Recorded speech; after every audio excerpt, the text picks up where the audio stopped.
dukung channelnya YouTube Kakak Asumetiko dengan cara like, komen, share, dan subscribe. Dadah.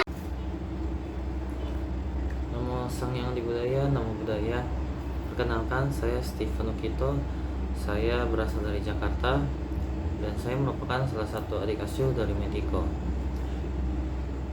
Hari ini saya akan berbagi sharing dharma yang berjudulkan tentang jangan bertindak dikala sedang marah. Sebenarnya judul ini sangatlah familiar dan sering didengar kan, kayak kita sering mendengar orang bilang jangan melakukan sesuatu ketika sedang marah karena nanti hasilnya tidak baik gitu loh. Nah, tapi orang di zaman sekarang itu kebanyakan cuman tahu kata-katanya tapi tidak tahu cara melakukannya di kehidupan nyata. Nah, kenapa saya bilang demikian bahwa jangan bertindak dikala sedang marah? Karena semisal kita sedang marah, apa yang kita ucapkan dan kita lakukan itu tidaklah sama dengan apa yang kita lakukan dengan cara berpikir. Karena ketika kita marah itu, kita itu kadang aja berucap tanpa berpikir, sebiasanya seperti itu. Karena kan kalau kita mengucap misal kamu bodoh gitu.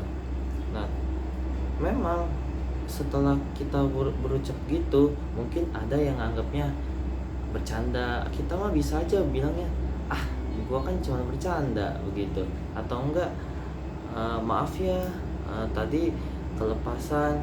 Memang benar, pasti orang tersebut akan memaafkan kita biasanya. Tapi apa yang terukir di dalam hati dia itu, di dalam batin dia itu tidak dapat hilang. Sama seperti bekas luka juga hilangnya susah kan begitu loh. Makanya walaupun misalnya kita menancap paku di sebuah kayu, kita bisa melepasnya, tapi bekas itu sulit hilang. Nah, makanya kebanyakan ya gara-gara hal begitu di zaman sekarang itu karena dendam itu kan, dendam itu tertumpuk akhirnya jadi kasus gitu, kayak kasus pembunuhan karena dendam pribadi, atau enggak ya contohnya ya sekarang ada kadang misalnya cewek berucap, maksudnya kayak kamu bodoh ke cowok. Nah, cowoknya bisa aja dendam kan. Nah, nanti kadang ada kasus pelecehan gitu terhadap cewek. Nah, makanya kenapa dikala kita marah itu kita jangan berucap ataupun bertindak. Soalnya ya, ketika kita marah itu kita lebih buruk daripada orang yang pemakai narkoba dan sedang mabuk. Karena ya yang seperti dari tadi kita bahas itu, kalau kita sedang marah ya kita melakukan semua hal itu bukan dari logika tapi dari emosi itu tersebut. Makanya kalau kita marah itu lebih baik begini kan, kalau sebelum kita mau berucap atau mau bertindak, ketika kita sedang marah kita harus merenungkan dulu ya minimal 3 detik atau 5 detik deh. Kita merenung dulu, kalau saya misalnya bilang dia bodoh atau saya marahin dia, apa yang akan terjadi selanjutnya begitu loh. Atau enggak lebih baik daripada maksudnya kita bertindak atau berucap di saat marah, mending kita diam saja begitu loh, diam. Karena kan ada pepatah yang bilang ya diam itu emas. Nah begitu, jadi kan nggak ada yang tersakiti toh, benar nggak?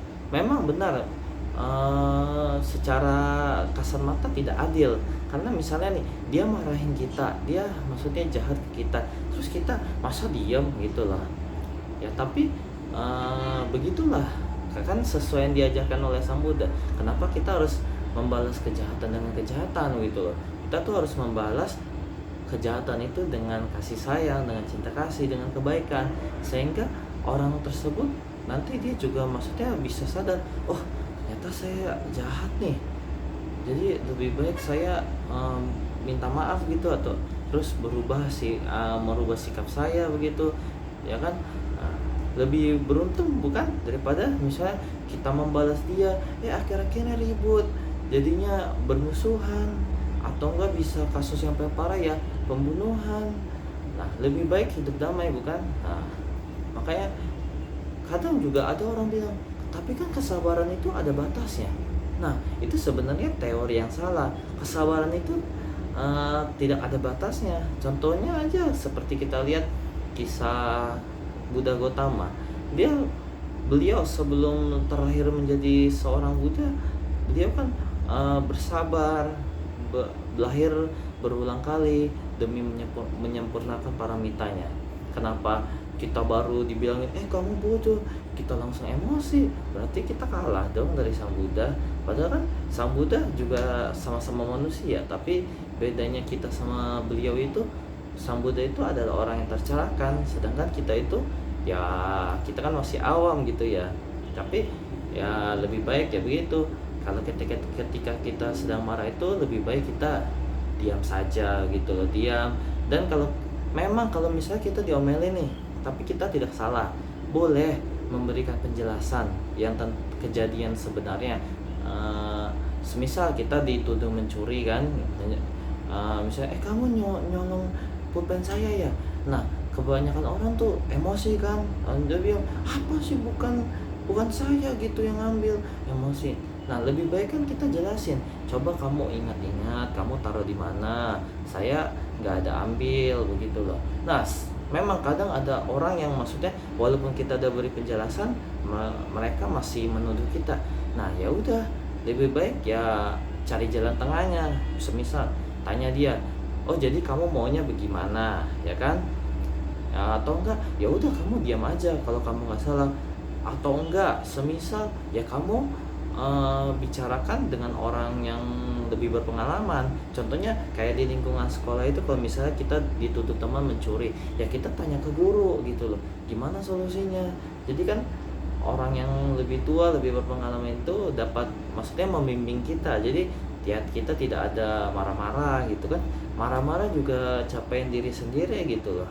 Nanti marah-marah ujung-ujungnya keingat, aduh menyesal gitu, kenapa dulu saya begitu ya. Nah, tapi gimana dong, waktu kan nggak bisa diulang kembali. Sekian ya, udah sharing dharma dari saya. Kesimpulannya ya, ketika kita sedang marah, lebih baik kita diam dulu, merenung dulu apa yang akan terjadi selanjutnya ketika kita sedang marah, sehingga kita dapat mengurangi dampak dari marah kita tersebut, dan bisa aja kita jadi nggak marah dan kita jadi damai toh, benar nggak? Namo Sang Hyang Adi Budaya, Namo Buddhaya.